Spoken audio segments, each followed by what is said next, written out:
The Galactic Coalition's training facility orbited the peaceful world of Zenthra Prime, a gleaming station where the galaxy's finest warriors learned to fight as one. Here, species from 1,000 worlds practiced combat techniques, studied tactics, and prepared for threats that lurk in the dark spaces between stars. Scarlet was an anomaly among them. She came from Earth, what the rest of the galaxy called a Deathworld, a planet so hostile, so violent in its nature, that simply surviving childhood there qualified as military training.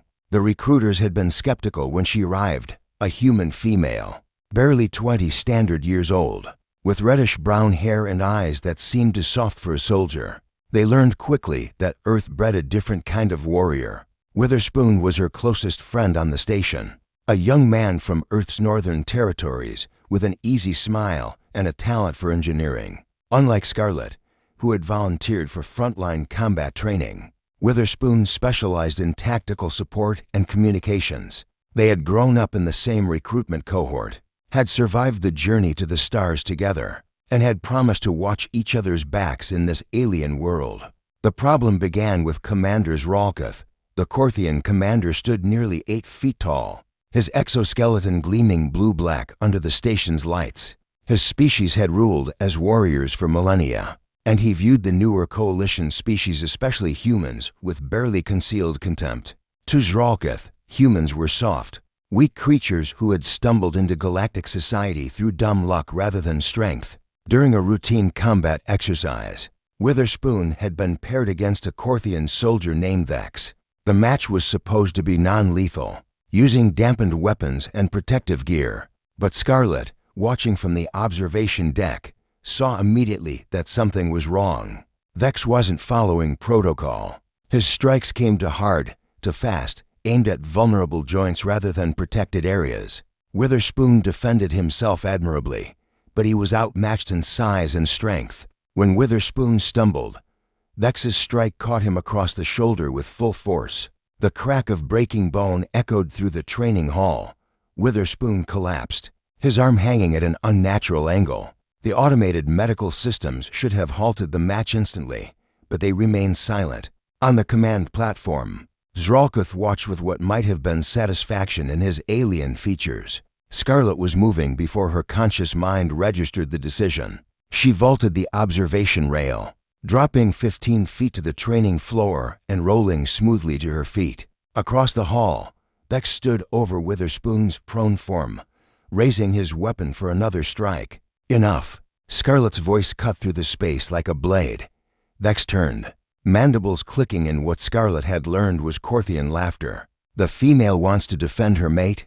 Step forward then, Deathworlder. Let us see if your planet's reputation is earned or exaggerated. Scarlet approached slowly, each step measured. Around the training hall, other recruits backed away, sensing the shift in atmosphere. Even the other instructors seemed uncertain, looking to Zralkith for guidance. The commander made a dismissive gesture. Let it play out. The match lasted 17 seconds. Scarlet moved like water, like wind, like something that had evolved to kill in a world where everything was predator or prey. Vex's first strike met empty air. His second found Scarlet already inside his guard, her elbow driving into the weak point where his carapace met his primary arm joint. Korthians were strong, but their exoskeletons had vulnerabilities that any human who'd ever cracked a crab leg understood instinctively. Vex's roar of pain was cut short when Scarlet swept his legs and drove him face first into the training mat. Before the Korthian could recover, she had his dominant arm hyperextended, her knee against his thorax, her other hand poised to strike at the exposed nerve cluster near his neck. Yield, she said quietly. Vex yielded. The hall was silent as Scarlet released him and moved to Witherspoon's side. Medical staff, finally permitted to intervene, rushed forward with regeneration equipment. Scarlet held her friend's good hand as they worked, whispering reassurances in their native tongue. This is unacceptable. Zralkith's voice boomed across the hall.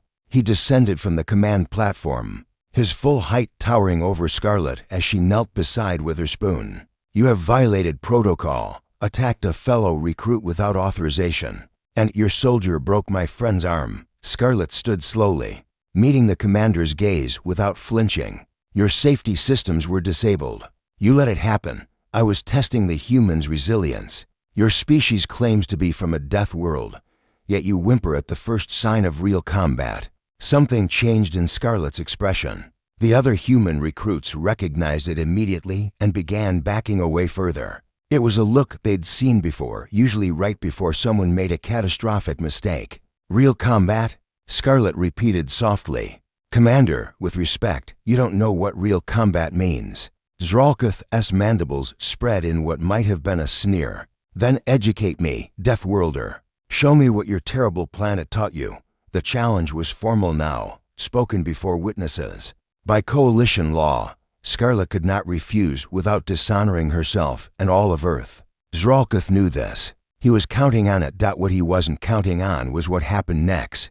The match took place 1 hour later in the main combat arena. Word had spread throughout the station, and recruits from dozens of species crowded the observation galleries. Witherspoon, his arm freshly regenerated but still healing, sat in the front row with the other humans. His face tight with worry, Zralkuth entered the arena in full combat armor, carrying weapons that, while non-lethal, could still break bones and rupture organs. He was a decorated warrior, a veteran of campaigns that had earned him medals and commendations. Scarlett entered wearing standard training gear and carrying nothing. The match began with Zralkuth's charge, a devastating attack that would have crushed a lesser opponent. Scarlett simply wasn't there. She moved like she had with X, but faster now, more fluid. Earth's gravity was nearly twice that of Korthia Prime. Every movement she made carried the momentum of a heavier world. Zralkuth's armor was designed to withstand energy weapons and bladed instruments. It wasn't designed to withstand a human from a death world who understood leverage, joint manipulation, and the simple physics of applying force to vulnerable points. The match lasted 3 minutes. When it ended, Scarlett stood over the Korthian commander with his own severed armor plating in her hands, specifically the articulated section that covered his primary weapon arm. She hadn't broken the limb, but she'd systematically dismantled the armor protecting it with nothing but her bare hands, and an understanding of structural weaknesses that came from a lifetime of surviving on Earth.